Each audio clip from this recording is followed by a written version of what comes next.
Okay, Assalamualaikum warahmatullahi wabarakatuh dan selamat petang. Okay, so hari ini kita akan lihat cara bagaimana nak jawab soalan yang seterusnya. Kalau sebelum ini kita telah melihat kepada soalan esei. Jadi hari ini kita tengok soalan struktur pula. Okay, so dekat soalan struktur ini, okay, kita ada susunan elektron bagi sebatian CO2 dan juga kita ada MgO. Okay, so kalau kita perhatikan dekat gambar rajah yang kita ada ini, okay, gambar rajah yang pertama dia menunjukkan CO2. Okay, dan gambar rajah kedua dia tunjukkan MgO. Okay, so dari sini kita boleh melihat ataupun menjawab soalan yang pertama. Okay, soalan pertama dia kata jenis ikatan. Jadi daripada gambar rajah dekat sini kita tahu kita ada dua jenis ikatan. Yang pertama kita ada ikatan covalent. Okay, and then kita ada ikatan ion. Okay. Jadi dekat sini perkara yang kita kena berhati-hati adalah masa kita nak tulis kita punya jenis ikatan. Tulis sahaja covalent ataupun ion. Nak tulis ikatan ion, ikatan covalent pun boleh. Tetapi kalau kita perhatikan dalam soalan dia dah beritahu dah ikatan. Jadi kita tak tulis ikatan pun tak ada masalah. Yang kedua, bila kita tulis ion lah. Okay. Tak digalakkan untuk tulis ionic. Sebab apa? Ionic tu in English. Okay. So, seterusnya dia kata apakah susunan elektron bagi atom oksigen. Okay. So, kat sini kita boleh lihat yang berada dalam gambar rajah adalah ion oksida. Okay, ion oksida O2 minus. So, kalau dekat sini kita lihat susunan dia adalah 2.8. Okay, ini untuk ion. Okay, ion O2 minus. Soalan dekat bawah, dia tanya kita tentang atom oksigen. Okay, so kita tahu bahawa bila kita ada 2 dekat belakang ni, okay, maksudnya dia telah meminjam. 2 minus maksudnya dia telah meminjam 2 elektron. Okay, jadi kita pulangkanlah balik semula, kita akan dapat 2.6. Okay, so jawapan kita kat sini 2.6. Mudah ya. So kita tahu bahawa konsep plus kita, for example kat sini kita ada plus. So kalau Mg2 plus kita adalah dalam keadaan Mg2 plus dia adalah 2.8. So katakanlah dia dalam keadaan Mg. Mg bermaksud okay, dia dah menderma, orang pulang balik dekat dia. Jadi 2.8.2 macam tu. Okay. So sekarang ni kita lihat soalan yang seterusnya. Okay.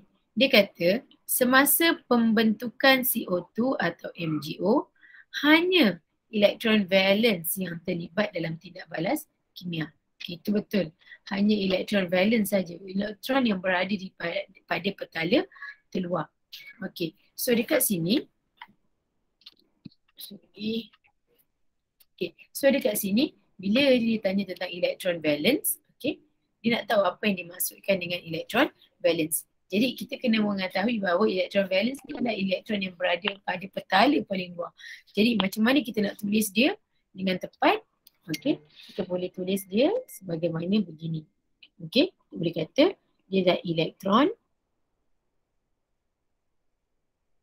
dalam petala, okay, terluar sesuatu atom. Okay. So dekat sini bila awak kata, okay, bila awak kata terluar, okay, bila kita kata terluar, dia sama ataupun seerti dengan paling luar. Okay. So perkataan yang you boleh guna kat sini juga adalah paling luar. Okay. Kalau tulis luar sahaja salah. Sebab luar mungkin boleh luar daripada nukleus. Tetapi elektron valence ni merujuk kepada paling luar, yang paling akhir, paling hujung. Okey, jadi gunakan perkataan terluar. Dan sangat penting untuk tulis atom. Okey, kalau tak ada perkataan atom dia akan jadi salah. Okey, dia akan jadi salah. So kita tak naklah perkara begitu berlaku. Okey, dia kata seterusnya nyatakan bilangan elektron valence bagi atom magnesium. So kalau kita ada jadual berkala, kita boleh rujuklah jadual berkala kita. Okay. Ataupun kita boleh rujuk apa yang kita telah tulis di hadapan tadi. Kita ada mg kita adalah 2.8.2. Jadi dia nak minta bilangan elektron valence. Jadi jawapan dia 2. Okay, 2. Okay, seterusnya. Apakah tujuan pembentukan ikatan kimia? Okay, untuk soalan ini, dia merujuk kepada cerita atas ni ya. Merujuk kepada cerita atas ni. Dia merujuk kepada CO2 dengan MgO.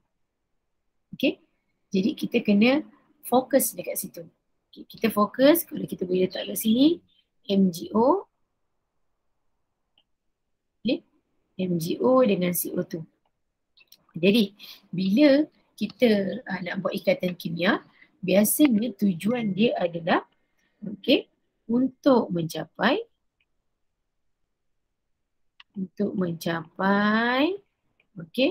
susunan elektron oktet yang stabil.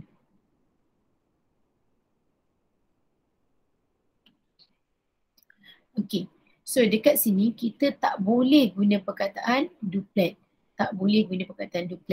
Sebab apa kita tak boleh guna perkataan duplet? Sebab kalau kita perhatikan Mg ni, okay, macam gambar depan tadi kan. Mg ni dia jadi 2.8. Okay, oksigen kita jadi 2.8. Dekat sini kita punya karbon 2.8. Oksigen kita 2.8. Sini pun 2.8. Jadi dia hanya membentuk oktet sahaja. Okay, membentuk oktet sahaja. So kalau kita letak duplet dia jadi salah lah. Okay, dia jadi salah. So kita ambil oktet itu. Okay, so kita boleh buat note yang ada kat situ. Okay, kita boleh buat note sebagai reference. Rujuk soalan. Tak boleh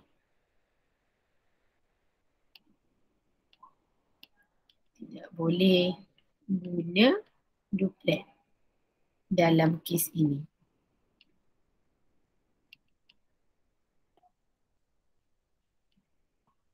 Okay, so itu yang penting kat sini ya. Okay, so seterusnya, mana soalan? Okay, dia kata magnesium bertindak balas dengan klorin. Okay, kita boleh tulislah kat sini, magnesium bertindak balas dengan klorin, okay, untuk membentuk compound X. Okay, so dekat sini kita kena tahu bahawa klorin kita, okay, klorin kita ni adalah molekul duiatom. Jadi dia tak boleh jadi Cl. Okay, dia mesti jadi Cl2. Okay, dia kata membentuk sebatian X. Okay, membentuk sebatian X. Okay, so dekat sini kita kena tahu, dia nak tahu yang awak memahami bahawa Mg tambah Cl2 akan dapat MgCl2. Okay, so balancekan macam ni lah. 2Mg tambah Cl2. Sebab tu soalan ni dia tanya, tuliskan formula bagi sebatian X. Okay, so sebatian X kita adalah MgCl2. Okay, so sekarang ni dia kata tuliskan jenis zarah bagi sebatian X. So dia nak tahu untuk MgCl2 ni apakah jenis zarah dia. Okay, so kalau masih ingat lagi jenis zarah ada 3. Kita ada A, I, M. Di mana kita ada atom, ion dan molekul. Okey, jadi dekat sini MgCl2 kita merujuk kepada ion. Sebab apa dia ion? Dalam dia ada Mg2+ dan juga Cl-. Sebab tu dia adalah bahan ion. Okey, seterusnya dia kata tuliskan satu sifat fizik bagi sebatian X. So sifat fizik bagi ikatan ion. Okay, so kat sini kita buat note. Okay, sifat fizik ikatan ion.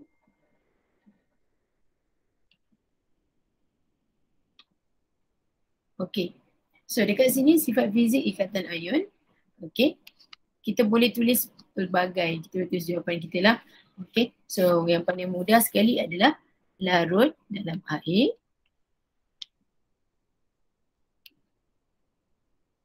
tetapi tidak larut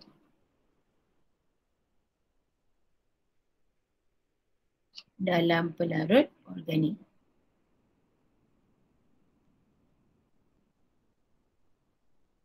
Okay. Macam tu. Kita ada juga sifat fizik lain di mana takat debu dan takat didih. Dan takat didih rendah. Tinggi, sorry.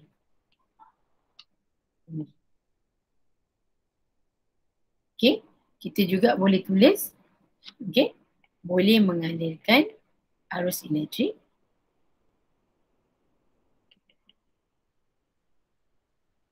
Okay, arus elektrik dalam keadaan deburan atau aqueous sahaja.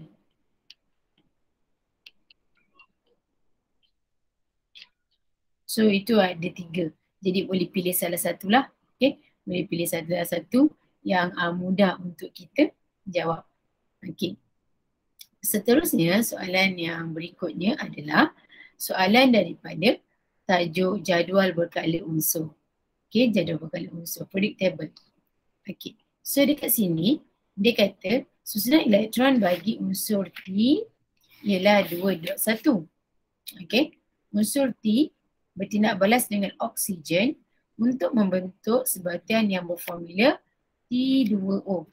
Okay, T2O. So dekat sini daripada soalan kita, kita boleh mengenal pasti, okay, unsur T ini kita nampak 2.1. Maksudnya di dalam kumpulan 1. Ada 2 nombor. Maksudnya ada 1, 2. So dia berada dalam kala 2. Macam tu. Okay.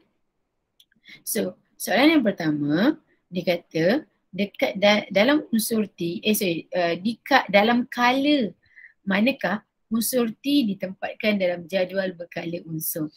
Jadi dekat sini kita tulis kala 2. K mesti huruf besar. Okay. Dan nombor tak ada dash. Tulis nombor. Kalau dia kala 1, tulislah kala 1. Ataupun kala 3. Dia tak ada kala pertama, tak ada kala kedua, tak ada kala ketiga. So dia hanya nombor yang tunggal. Kala 1, kala 2, kala 3, kala 4. Begitu. Seterusnya, unsur T terletak dalam kumpulan 1. Apakah nama lain bagi kumpulan 1? Okay. So dekat sini jawapan kita adalah logam alkali. Okay, logam alkali. Okay. So kita boleh buat reminder pada diri kita in case kalau keluar soalan lain. K2 adalah logam alkali bumi.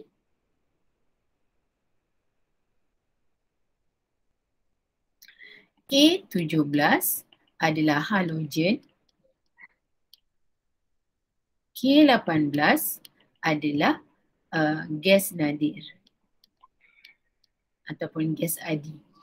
Kalau dia daripada K12,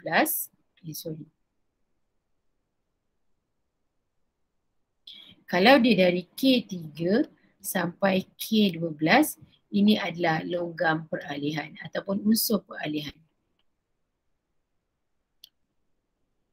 Okay. Transition element ataupun transition metal.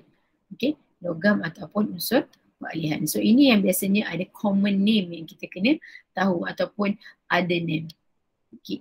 Seterusnya dia kata tuliskan formula bagi ion T. Okay, kita tahu T tadi dalam kumpulan satu. Jadi ion T mestilah T plus. Macam tu. Okay, T plus. Okay. Seterusnya dia kata, jika tindak balas yang sama diulang dengan menggunakan logam Q yang berada dalam kumpulan yang sama tetapi di bawah logam T dalam jadual berkala unsur, ramalkan. Apa dia nak minta kita ramalkan? Kerektifan logam Q. Kita nak tahu dia berbanding logam T. Jadi kita faham bahawa dalam kumpulan satu, okey, bila menuruni kumpulan,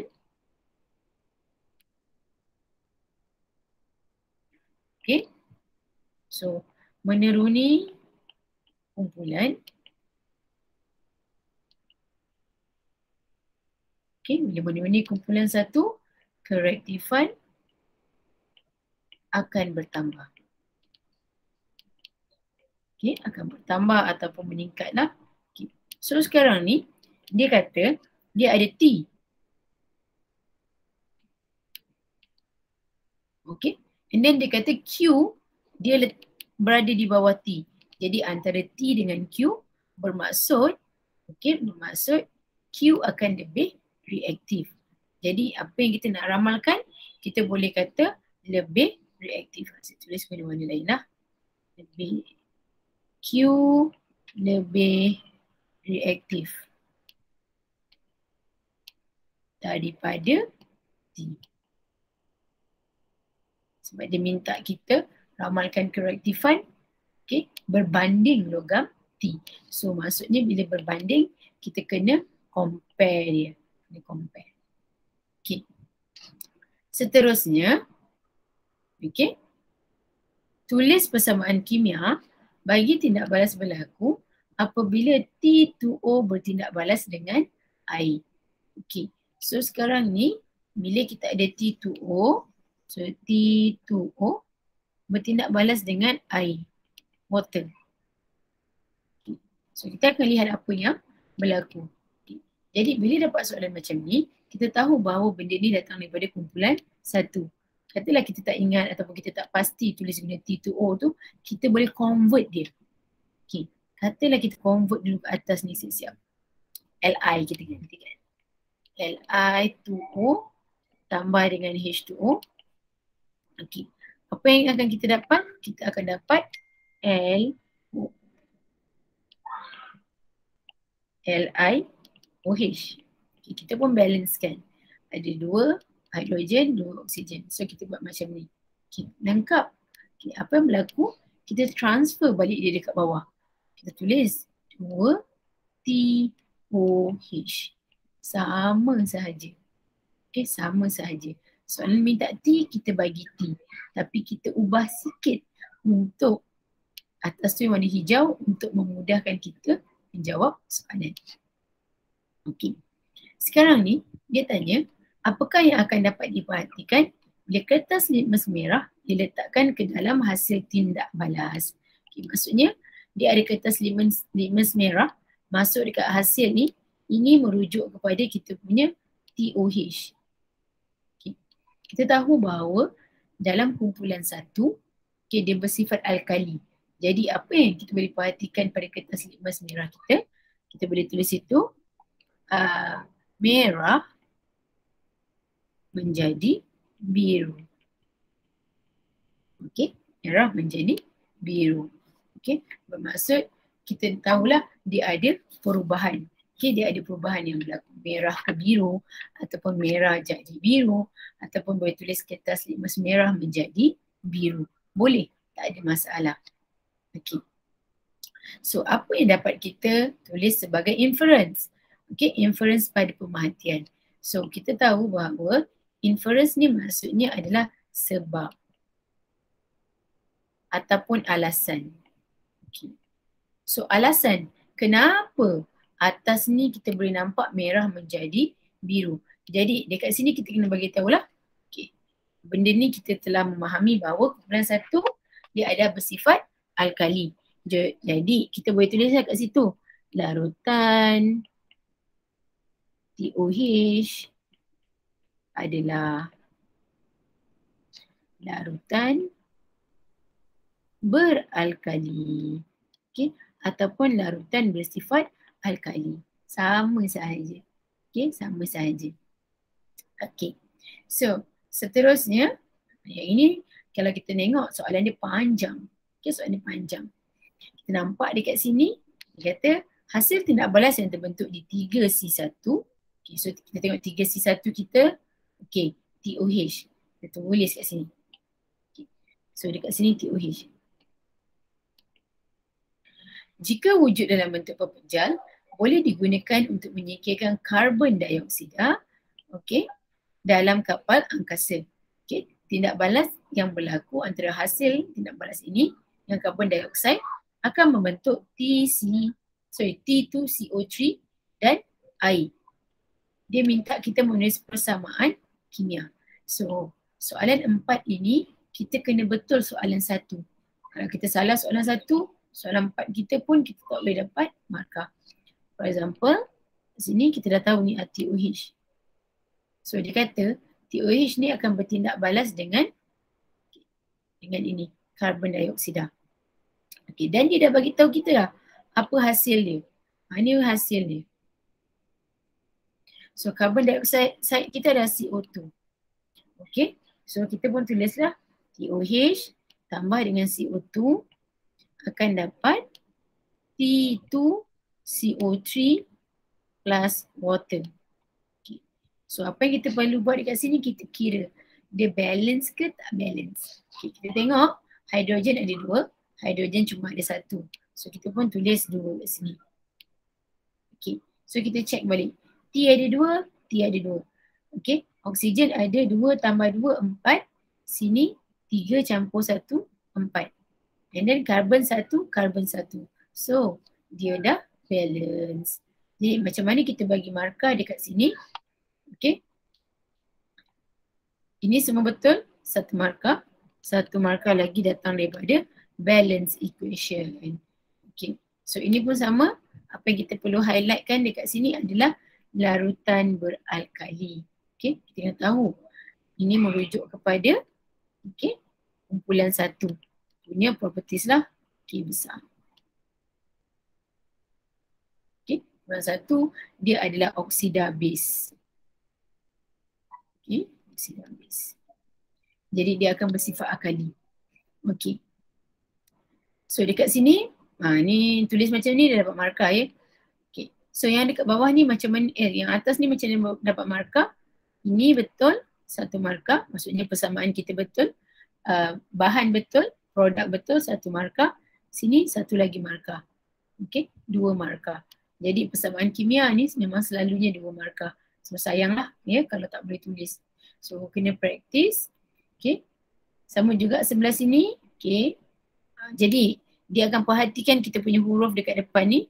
Okay. Dan katakanlah kita tak nak tulis color. Tak ada masalah. Sebab dalam soalan dia dah ada tulis color. Color ni dah ada. Jadi kita boleh terus tulis jawapan 2 macam ni pun boleh. Tak ada masalah. Masih lagi boleh mendapat markah. Ni boleh dapat markah, ni pun boleh dapat markah. Okay. So sini logam alkali. Memang tak ada nama lain. T plus. Okay. Tak ada nama lain. Dan ini bila dia kata, dia ada perkataan ini ya. Berbanding. Maksudnya memang kita kena compare dia. Kita kena banding dan bezakan. Okay. So, sama juga yang depan ni. Okay. So ini larut dalam air tapi tak dalam pelarut organik. Dia memang datang secara berjemaah. Gitu orang kata datang secara package. Sama juga dengan ni. Takat lebur dan takat didih tinggi. Sama. Jadi dia kena. Okay. Ini yang dekat sini kalau kita memilih untuk tulis jawapan ni, perkataan aqueous mesti dieja dengan betul. Okay, dieja dengan betul juga. Okay.